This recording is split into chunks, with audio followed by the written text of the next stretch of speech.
BNP ক্ষমতায় তাতে কি? ছাত্রদলকে একটু ছাড় দিবে না বাংলাদেশ ইসলামী ছাত্র শিবির। শিবির কি জিনিস ছাত্রদল দেখলো এবং শিবির দেখিয়ে দিল। ক্যাম্পাসের 1 ইঞ্চি মাটিও শিবির ছাত্রদলের সন্ত্রাসীদেরকে ছাড় দিবে না। আগের মতো ছাত্রদল ক্যাম্পাস দখল করতে পারবে না। ক্যাম্পাস দখল করতে আসবে ক্ষমতাসীন, আর শিবির এমনি এমনি ছাত্রদলের হাতে ক্যাম্পাসের ইজারা দিয়ে দিবে, আর তারা গেস্ট রুম করবে, তারা শিক্ষার্থীদের নির্যাতন করে বাধ্যতামূলক রাজনীতি করাবে, আর দেখাবে ছাত্রদল বড় সংগঠন। এই সুযোগ শিবির ছাত্রদলকে দিবে না। অতীতে ক্ষমতাসীন দলের ছাত্র সংগঠন অটোমেটিক্যালি এই সুবিধা পেত, কিন্তু এবার আর সেই সুযোগ কিছুতেই শিবির ছাত্রদলকে দিবে না। ছাত্রদল বাংলাদেশের দ্বিতীয় বৃহত্তম ছাত্র সংগঠন হিসেবে থাকবে। বিএনপি ক্ষমতায়, ইটস গুড, কিন্তু ছাত্রদল সর্ববৃহৎ ছাত্র সংগঠন এটা হতে পারবে না। ছাত্রদলকে সর্ববৃহৎ ছাত্র সংগঠন হতে হলে একটাই উপায়, সেটা হচ্ছে গেস্ট রুম ব্যবস্থা চালু করতে হবে, বিশ্ববিদ্যালয় হলগুলোর সিট বন্টনের দায়িত্ব ছাত্রদলকে নিতে হবে, এরপরে সাধারণ শিক্ষার্থীদেরকে জিম্মি করে ছাত্রদলের মিছিলে যেতে বাধ্য করতে হবে। কিন্তু সেই যুগ আসবে না। শিবির রক্ত দিবে, শহীদ হবে, কিন্তু ছাত্রদলকে অন্যায় স্পেস দিবে না। শিক্ষার্থীদের ন্যায্য অধিকারের পক্ষে শিবির অবিচল ভাবে দাঁড়িয়ে থাকবে। হ্যাঁ দর্শক, ঢাকা পলিটেকনিক ইনস্টিটিউটে ছাত্রদল সন্ত্রাসীরা রুম দখল করতে গিয়ে ছাত্রাবাস দখল করার যে ঘৃণ্য পায়তারা চালিয়েছিল, শিবির কিন্তু ছাড় দেয়নি। শিবির রক্ত দিয়েছে, আহত হয়েছে। প্রশাসন ব্যবহার করে, মিডিয়াকে অবরুদ্ধ করে ছাত্রদল নাটক সাজানোর চেষ্টা করেছিল, কিন্তু শিবির সমস্ত নাটকের মুখোশ উন্মোচন করে দিয়েছে। দর্শক, ছাত্রদল সন্ত্রাসীরা রুমি রুমি ঢুকে সাধারণ শিক্ষার্থী এবং শিবির কর্মীদের উপর হামলা করেছে, রক্তাক্ত করেছে। হিন্দু শিক্ষার্থীকে ধরে নিয়ে তার রক কেটে দিয়ে শিবিরের উপর দায় চাপানোর ষড়যন্ত্র করেছিল এবং মিডিয়াগুলোকে ঢুকতে দেয়নি। প্রশাসন দূরে অবস্থান নিয়েছে, ছাত্রদলকে নাটক সাজাতে সহায়তা করেছিল, কিন্তু শিবিরের বিচক্ষণতার কারণে এই নাটক ব্যর্থ হয়েছে। মুহূর্তের মধ্যে শিবির জেগে উঠেছে। শিবির পাল্টা প্রতিরোধও কিছুটা করেছে এবং শিবির সাথে সাথে রাজপথে নেমে গিয়েছে, বিক্ষোভ মিছিল করেছে, জাতিকে জানিয়ে দিয়েছে যে ছাত্রদল কিভাবে নাটক সাজাতে চেয়েছিল। একটা প্লট সাজিয়ে শিবিরকে ক্যাম্পাস থেকে উৎখাত করার একটা ষড়যন্ত্র করেছিল, কিন্তু আমরা ফলাফল দেখলাম উল্টা। শিবির আরো বেশি সক্রিয় হয়েছে। সাধারণ শিক্ষার্থীরা শক্ত অবস্থান নিচ্ছে যে কোনো ছাত্র সংগঠনকে অবৈধভাবে ছাত্রাবাস বা হল দখল করতে দেওয়া যাবে না। সাধারণ শিক্ষার্থীদের স্ট্রং কমিটমেন্ট আমরা দেখেছি। অতএব এমন একটা অবস্থা হয়েছে, ছাত্রদল শিবিরের উপর হামলা করেছে, কিন্তু আফটারম্যাথ হিসেবে আমরা যেটা দেখছি, যদি ছাত্রদল আবারও ক্যাম্পাস দখল করতে যায়, তাহলে সাধারণ শিক্ষার্থীরা এবং শিবির মিলে ছাত্রদলকে সাহায্য করবে। কোন প্রশাসন কেউ যদি এখানে অঘটন ঘটানোর চেষ্টা করে, ছাত্রদলকে সহায়তা করে, ওই প্রশাসন জয় বাংলা হয়ে যাবে, পারবে না। অতএব এটা নতুন বাংলাদেশ, এখানে ছাত্রদল তার সন্ত্রাস করে পার পাবে না। দর্শক, ঢাকা পলিটেকনিক ইনস্টিটিউটে আরো দেশের বিভিন্ন জায়গায় ছাত্রদল যে সন্ত্রাস শুরু করেছে, দেখেন শিবির কিন্তু তার জবাব দিচ্ছে, রাজপথে নেমে শক্ত অবস্থান জানান দিচ্ছে এবং ছাত্রদল ভয় পাচ্ছে। এবং প্রশাসনও চিন্তা করছে যে না, এখানে শিবিরের সাথে যদি ছাত্রদলকে লাগতে দেওয়া হয় এবং ছাত্রদলের সন্ত্রাসকে যদি আমরা প্রশ্রয় দিই, তাহলে বিএনপি সরকারের গদি নিয়ে টানাটানি শুরু হয়ে যাবে।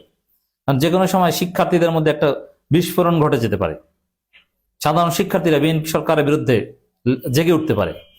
এজন্যে ছাত্রদল ভয় পেয়েছে ডেফিনেটলি, এবং ছাত্রদল কার্যত পরাজিত হয়েছে। ঢাকা পলিটেকনিক ইনস্টিটিউটে শিবির রক্ত দিয়েছে, কিন্তু ছাত্রদল পরাজিত হয়েছে। তো দর্শক, জামাত ইসলামী দেশব্যাপী তাদের নেতাকর্মীদের নিরাপত্তা দিতে ব্যর্থ হয়েছে এবং তাদের নেতারা জীবন দেয়, শহীদ হয় বগুড়ায়, চুয়াডাঙ্গায়, বিভিন্ন জায়গায়, চট্টগ্রামে, কিন্তু তেমন কিছু করতে পারে না জামাত। কিন্তু শিবির দেখেন, শিবির নেতাকর্মীদের রক্ত ঝরিয়েছে ছাত্রদল। কেন্দ্রীয় শিবির, ঢাকা মহানগরী শিবির কিন্তু উচিত জবাব দেওয়ার চেষ্টা করছে এবং এটা নিয়ে তোলপাড় সৃষ্টি করছে। কেন্দ্রীয় শিবিরের উদ্যোগে ঢাকা মহানগরীতে মিছিল, ঢাকা বিশ্ববিদ্যালয় মিছিল, এবং এতে কিন্তু পুরো সরকার এবং প্রশাসনের টনক নড়েছে। জাস্ট রক্ত দিয়ে আহত হওয়ার প্রতিবাদী এত কিছু। আর জামাত, তাদের নেতারা একের পর এক জীবন দিচ্ছে, জামাত কিছুই করতে পারছে না। এটা হচ্ছে জামাত এবং শিবিরের মধ্যে পার্থক্য। শিবির থেকে জামাতের শেখা উচিত।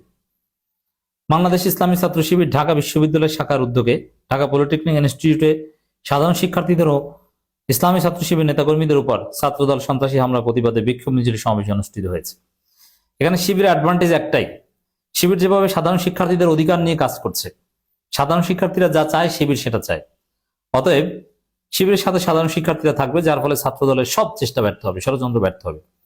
কারণ হলগুলো ছাত্রদলের নিয়ন্ত্রণে থাকবে, শিক্ষার্থীদেরকে গেস্ট রুমে যেতে বাধ্য করবে, নির্যাতন করে ছাত্রদলের মিছিলে যেতে বাধ্য করবে, এটা সাধারণ শিক্ষার্থীরা চায় না।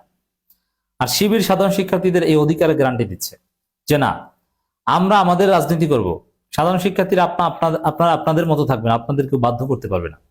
আপনারা পুরোপুরি স্বাধীন, আপনারা চাইলে শিবিরকে গালি দিবেন, চাইলে ছাত্রদলকে গালি দিবেন, আপনারা চাইলে শিবির ছাত্রদল করবেন, না চাইলে করবেন না, কিন্তু আপনাদেরকে কেউ বাধ্য করতে পারবেন না। আপনাদের সিট আপনাদের, আপনারা এই ক্যাম্পাসের শিক্ষার্থী, আপনাদের অধিকার এই সিট, এটা ছাত্রদল কিংবা শিবির করুণার উপর থাকবে না। শিবিরের যে এই নীতি, এর ফলে সাধারণ শিক্ষার্থীরা শিবিরের সাথে আছে। অতএব ছাত্রদল যদি সন্ত্রাস করতে আসে, ঢাকা পলিটেকনিক ইনস্টিটিউট হোক আর ঢাকা বিশ্ববিদ্যালয়, রাজশাহী বিশ্ববিদ্যালয় হোক, দেখবেন যে সাধারণ শিক্ষার্থীদের নিয়ে শিবির ছাত্রদলকে জবাব দিবে। আর ছাত্রদলের একটা জায়গা আছে, সেটা হচ্ছে পুলিশ নিয়ে শিবিরের উপর, সাধারণ শিক্ষার্থীদের উপর হামলা করা, যেটা ছাত্রলীগ করতো। পুলিশ নিয়ে যদি হামলা করার চেষ্টা করা হয়, তাহলে তারেকের গদি নিয়ে টানাটানি শুরু হয়ে যাবে। অতএব শিবির শক্ত অবস্থানে আছে, শিবিরের সাথে থাকুন, 1 ইঞ্চি মাটিও শিবির ছাড় দিবে না, এটা শিবির স্পষ্ট করে জানিয়েছে বিক্ষোভ সমাবেশ থেকে। 3 মার্চ 2026 দুপুর 2:30টায় ঢাকা বিশ্ববিদ্যালয়ের ভিসি চত্বর থেকে মিছিলটি শুরু হয়ে হলপাড়া মধুর ক্যান্টিন প্রদক্ষিণ করে রাজু ভাস্কর্য গিয়ে সমাবেশে মিলিত হয়। মিছিলে ঢাকা বিশ্ববিদ্যালয়ের ছাত্র শিবিরের কয়েক শতাধিক নেতাকর্মী অংশগ্রহণ করেন। মিছিলের সমাবেশ সভাপতিত্ব করেন ছাত্র শিবির ঢাকা বিশ্ববিদ্যালয় শাখার সভাপতি ও ডাকসু এজিএস মোহাম্মদ মহিউদ্দিন খান। উপস্থিত ছিলেন শাখা সেক্রেটারি কাজী আশিক এবং সাংগঠনিক সম্পাদক মোহাম্মদ সাজ্জাদ হোসাইন খান। সমাবেশ থেকে হামলা ঘটনায় সুষ্ঠু তদন্ত, দোষীদের দৃষ্টান্তমূলক শাস্তির দাবি জানানো হয়। এই সুষ্ঠু তদন্তের দাবি করার সৎ সাহস শিবিরের আছে। বিএনপি সরকার পারলে এই সুষ্ঠু তদন্তের ব্যবস্থা করুক, পারবে না তারা।